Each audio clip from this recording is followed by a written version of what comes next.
Bismillah. Innal hamdalillah nahmaduhu wa nasta'inuhu wa nastaghfiruh wa na'udzu billahi min shururi anfusina wa min sayyiati a'malina. May yahdihillahu fala mudilla lahu wa may yudlil fala hadiya lahu. Wa asyhadu an la ilaha illallah wahdahu la syarika lahu wa asyhadu anna Muhammadan abduhu wa rasuluh, amma ba'du. Alhamdulillah fi hadzal yaum, yaumul arbi'a, samin min syahri Februari 2023, muqabil sadis asr min syahri Rajab 1444. Fi hadzal yaum ba'dal fajr nahnu nadkhul ila kitabin jadid. Maka pada kesempatan pagi ini kita masuk kepada kitab yang baru, kitab jilid ketiga dari Ahkam Siyami Ramadan, yang mana berjudul Al-Akhbar As-Sahihah fi Sifati Siyami Rasulillah sallallahu alaihi wa ala alihi wasallam, yang mana judul kitab berjudul Al-Akhbar As-Sahihah, kumpulan kitab-kitab yang sahih dalam sifat puasanya Nabi Muhammad sallallahu alaihi wa ala alihi wasallam. Maka kitab yang ketiga ini masih membicarakan tentang permasalahan puasa Ramadan, di mana di kitab yang pertama khusus kumpulan hadis sahih dari fadail, keutamaan siam Ramadan. Maka penulis menyusun kitab demi kitab untuk mempermudah penggalian dari fawaid dan hadis-hadis yang ada. Maka dijadikan di kitab yang pertama keutamaan puasa Ramadan. Maka di saat seseorang mempelajari keutamaan dari suatu amalan, maka dia akan terdorong, termotivasi untuk melaksanakan amalan tersebut. Maka di saat termotivasi ingin melaksanakan puasa baik yang wajib ataupun yang sunnah, maka masuklah kepada kitab yang kedua tentang fikih puasa Ramadan. Disebutkan di sana bagaimana hukum puasa Ramadan, dan disebutkan syarat bagi mereka yang ingin puasa Ramadan dan syarat sihah diterimanya puasa Ramadan. Kemudian setelah itu masuk bagaimana kita memahami masuknya bulan Ramadan. Maka kemudian setelah itu kita sekarang mempelajari permasalahan sifat bagaimana kita yang ingin melaksanakan puasa Ramadan tersebut. Maka ada sifat-sifatnya. Dan sifat-sifat di sini, karena masih meluas bab ini, kita bagi menjadi 3 sifat puasa Nabi Muhammad sallallahu alaihi wa ala alihi wasallam. Yang pertama sifat dalam permasalahan niat.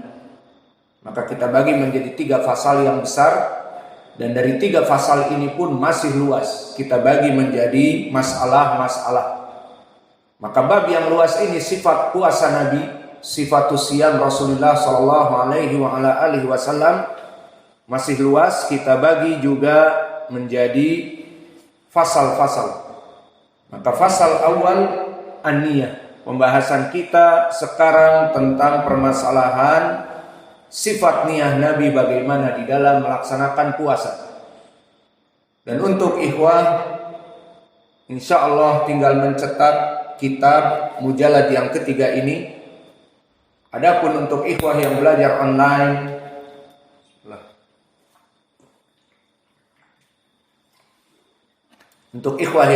online, bisa memesan kitab. Kita tidak membagikan PDF, tetapi memesan kitab, dan kitab itu bisa kita cetak dan bisa dikirim COD kepada seluruh ikhwah di Nusantara. Apa COD? Cash of delivery, dibayar di tempat. Kita bisa kirim, kalian bayar nanti di tempat. agar lebih memahami di saat membaca atau di saat mendengar streaming ada kitabnya. Maka kita langsung masuk kepada kitab Al-Babus Sabi', bab yang ke-7. Maka alhamdulillah telah kita lewati bab-bab yang terdahulu di 2 kitab. Sekarang bab yang ke-7, sifatus siyam. Sifat bagaimana puasanya Nabi Muhammad sallallahu alaihi wa ala alihi wasallam.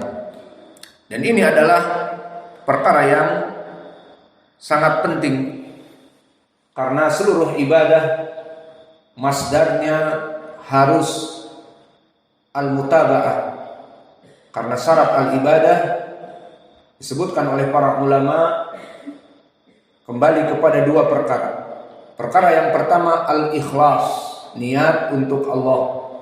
Beristidlal dengan ayat Al-Quran dan Sunnah, maka Al-Quran seperti di surat Al-Bayyinah, wa ma umiru illa liya'budullah mukhlishina lahuddin. Wa kadzalika kama fi surat An-Nisa, wa'budullah wa la tusyriku bihi syai'a. Ikhlasun niyyah fi kulli ibadah lillahi jalla wa ala. Straight for all worship to Allah, He is the one and only. Maka straight, langsung ibadah itu diberikan hanya kepada Allah, tanpa perantara para wali, tanpa perantara para nabi, tanpa diberikan ibadah kepada para nabi, langsung diberikan hanya kepada Allah saja. Dia yang menciptakan kita, yang memberikan rezeki kepada kita dan memiliki kita, maka ibadah hanya kepadanya. Maka dalam permasalahan an-niyah, al-ikhlas, maknanya mentauhidkan ibadah kepada Allah, itu syarat yang pertama. Jika ingin niat kalian diterima, penuhi syarat pertama. Maknanya, tidaklah kalian melaksanakan ibadah sholat malam, puasa Senin Kamis untuk karena mertua datang ke rumah kalian, atau untuk karena dilihat oleh istri pengantin baru. Tak pernah sholat malam. Di saat baru menikah, Masya Allah, sholat malam, puasa Senin Kemis. Setelah honeymoon 1 bulan selesai, gak pernah lagi sholat malam, gak pernah lagi puasa. Bahkan sholatnya kembali kepada zebra cross. Sholat fajar, duhur hilang. Sholat asar, maghrib hilang. Sholat isya, seperti zebra cross. Kemudian setelah itu niatnya bukan karena Allah, maka tidak diterima. Syarat yang kedua al-mutaba'ah, dan ini poin pendalilan kita. Kenapa bab sifatus siyam perkara yang sangat penting? Karena ibadah kita as-siyam, baik yang wajib siyam Ramadan ataupun siyam al-Itsnin wal Khamis ataupun al-mandubat, maka la budda bil mutaba'ah. Dan mutaba'ah ini mengikuti sunnah-sunnah Nabi adalah syarat diterimanya al-ibadah. Seperti pendalilannya hadis yang muttafaqun alaih dari Aisyah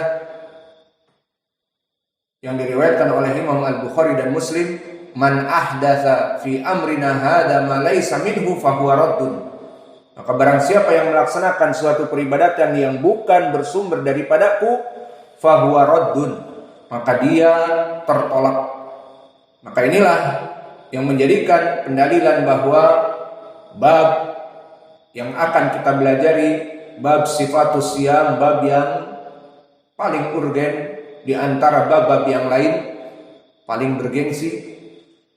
Maka di sini karena ibadah puasa kita mungkin tidak diterima seperti di hadis yang terdahulu, rubba sha'imin la yanalu minhu illal ju' wal 'ats. Bisa jadi seorang yang berpuasa, puasa, namun karena tidak punya ilmu, tidak mengetahui sifat puasa Nabi, dia berpuasa seperti puasanya manusia awam yang tidak atas bimbingan Nabi, maka rubba sha'imin yanaluhu al-ju' wal 'atas. Maka kita kembali kepada permasalahan bab yang kita masuki dari bab sifat siyam. Maka bab ini barakallahu fikum masih sangat luas. Maka untuk mempermudah penulis membaginya kepada 3 bagian besar. Sifatun niyah membahas tentang permasalahan niyah. Sifatus sahur membahas tentang permasalahan sahur, dan sifatu al-iftar membahas permasalahan tentang berbuka puasa. Dan itu pun pembagian menjadi 3 masih banyak dan luas. Maka dibagi lagi untuk lebih memperinci oleh penulis, dibagi menjadi masalah-masalah. Maka sekarang kita masuk kepada fasal yang pertama, an-niyah, juga mempunyai masalah-masalah. Maka kita masuk sekarang kepada fasal yang pertama, bukan fasal sahur, bukan fasal al-iftar, tetapi fasal an-niyah.